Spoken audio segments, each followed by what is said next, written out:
War two এর teaser বেরিয়েছে এবং সেটা লাগছে কেমন, সেটা কি এনটিআরের পারফরমেন্স কেমন এবং তার সঙ্গে ঋত্বিকের পারফরমেন্স কেমন, দুজনকে এখানে দেখানো রয়েছে এবং দুজনের মধ্যে কার পারফরমেন্স ভালো লাগলো এই টিজারটার মধ্যে, এবং এটা দেখার পর কি মনে হচ্ছে মুভিটা কেমন পরিমাণ হতে পারে। তো এইখানে যেই রকমভাবে প্রেজেন্টেশন সেটা কিন্তু মারাত্মক লাগছে। ঋত্বিকের যেভাবে এন্ট্রি এন্ট্রি সিকোয়েন্সটা দেখুন আপনারা, কী রকমভাবে এন্ট্রি দেখানো রয়েছে।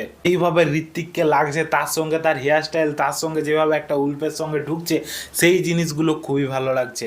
এবং এনটিআরেরও যেইভাবে এন্ট্রিটা দেখানো রয়েছে সেটাও মারাত্মক লাগছে, যেইভাবে বোমের সঙ্গে ও ঘোরাতে থাকছে এবং তার সঙ্গে বোম ব্লাস্ট, যেইভাবে অ্যাকশন সিকোয়েন্স এবং তার সঙ্গে যেইভাবে ঋত্বিকের সঙ্গে টেসলটা দেখানো হবে সেই জিনিসটাও মারাত্মক লাগছে দেখার পর। এবং এইখানে যেভাবে প্রেজেন্টেশনটা দেখানো হচ্ছে সেই জিনিসটা কিন্তু খুব ভালো। এনটিআর হিন্দি খুব ভালোই বলে, সেই ক্ষেত্রে হিন্দিতে এনটিআরের যে ভয়েস ওভারটা সেটাও কিন্তু মারাত্মক লাগছে। তার সঙ্গে এনটিআরকে দেখানো হচ্ছে মানে এনটিআরকে দেখার পর এমনি হাইপ আলাদা লেভেলে চলে গেছে। তার সঙ্গে ব্যাকগ্রাউন্ড মিউজিক বলুন আপনারা, কিন্তু কিছু কিছু বিএফএক্সের সিন দেখে মনে হচ্ছে কি টোটালভাবে রিয়েলিস্টিক লাগছে না এর মধ্যে।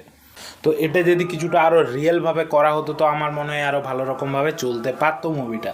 এবং মুভির এই শুধু টিজার দেখার পর বলা যায় না যে মুভিটা কেমন হতে পারে, এর মধ্যে স্টোরিটা কেমন হয়।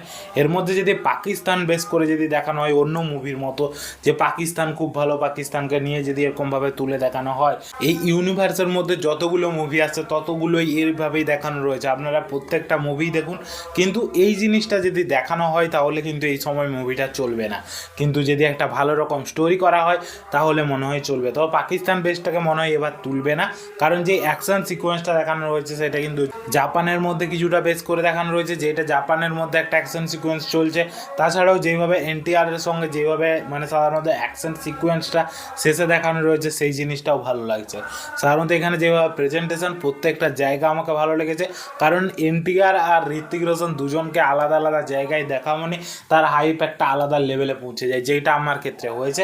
আমাকে কিন্তু এটা খুবই ভালো লেগেছে। আপনাদেরকে কেমন লেগেছে যদি দেখে থাকেন তাহলে কমেন্টে বলতে ভুলবেন না। আর যদি আমার ভিডিওটা আপনাদের পছন্দ হয় অবশ্যই একটা লাইক করে চ্যানেলটাকে সাবস্ক্রাইব করে দিন। তো চলুন আজকের জন্য এতটুকুই, ভিডিওটা দেখার জন্য ধন্যবাদ।